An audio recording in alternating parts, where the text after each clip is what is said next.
सोलापूर लोकसभा मतदारसंघाच्या खासदार प्रणिती शिंदे यांनी मोहोळ तालुक्यातील येवती, खवणी व सारोळे गावाचा दौरा करून ग्रामस्थांच्या समस्या जाणून घेतल्या। तसेच खासदार प्रणिती शिंदे यांच्या स्वखर्चातून उभारण्यात आलेल्या येवती गावातील स्मशानभूमीचे लोकार्पण त्यांच्या हस्ते पार पडले। गावकऱ्यांची गेल्या अनेक वर्षांपासूनची प्रमुख मागणी पूर्ण झाल्याने नागरिकांनी समाधान व्यक्त केले। या कामामुळे गावाला एक महत्त्वाची आणि मूलभूत सुविधा उपलब्ध झाली आहे। कार्यक्रमास उपस्थित ग्रामस्थांनी खासदार प्रणिती शिंदे यांचे एकमुखाने आभार मानले। ग्रामस्थांनी यावेळी मनोगत व्यक्त केले की स्मशानभूमीच्या अभावामुळे आम्हाला अनेक अडचणींना सामोरे जावे लागत होते, परंतु आजपासून गावाला मोठा दिलासा मिळाला असून खासदार शिंदे यांनी दाखवलेल्या पुढाकारामुळे गावाची महत्त्वाची समस्या सुटली आहे। यानंतर खासदार प्रणिती शिंदे यांनी खवणे व सारोळे गावांचा दौरा करून ग्रामस्थांच्या समस्या जाणून घेतल्या। शेतकरी, महिला, युवक यांच्याशी संवाद साधून गावातील रस्ते, पाणी, वीज, शिक्षण, आरोग्य यांसारख्या मूलभूत सुविधांवर सातत्याने काम करण्यासाठी मी कटिबद्ध आहे असे सांगितले आणि आवश्यक त्या उपाययोजना प्रशासनामार्फत राबवण्याचे आश्वासन दिले। कार्यक्रमाला मोहोळ तालुका काँग्रेसचे अध्यक्ष सुलेमान तांबोळी, जिल्हा काँग्रेस उपाध्यक्ष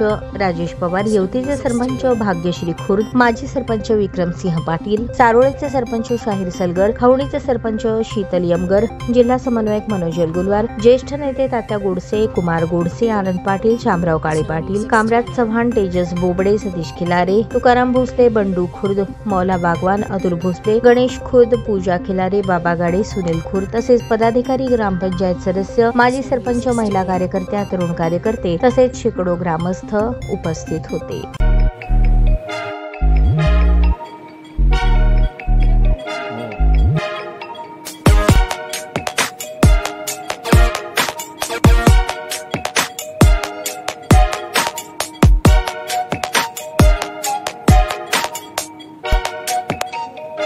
सोलापूर शहरातील सुप्रसिद्ध हॉस्पिटल म्हणजे सेंट्रल मल्टी स्पेशालिटी हॉस्पिटल मागील अनेक वर्षापासून सेवा बजावत आहे। 24 तास इमर्जन्सी सर्व्हिस, मॉडर्न टेक्नॉलॉजी, अनुभवी डॉक्टर्स तसेच अत्याधुनिक तंत्रज्ञान सुविधांनी सुसज्ज स्त्रीरोग, प्रसूती विभाग, ऑर्थोपेडिक विभाग, मेडिकल विभाग आणि इतर एकमेव नाव म्हणजे सेंट्रल मल्टी स्पेशालिटी हॉस्पिटल। पत्ता गणेशपेठ शॉपिंग सेंटर, मंगळवार बाजार, सोलापूर।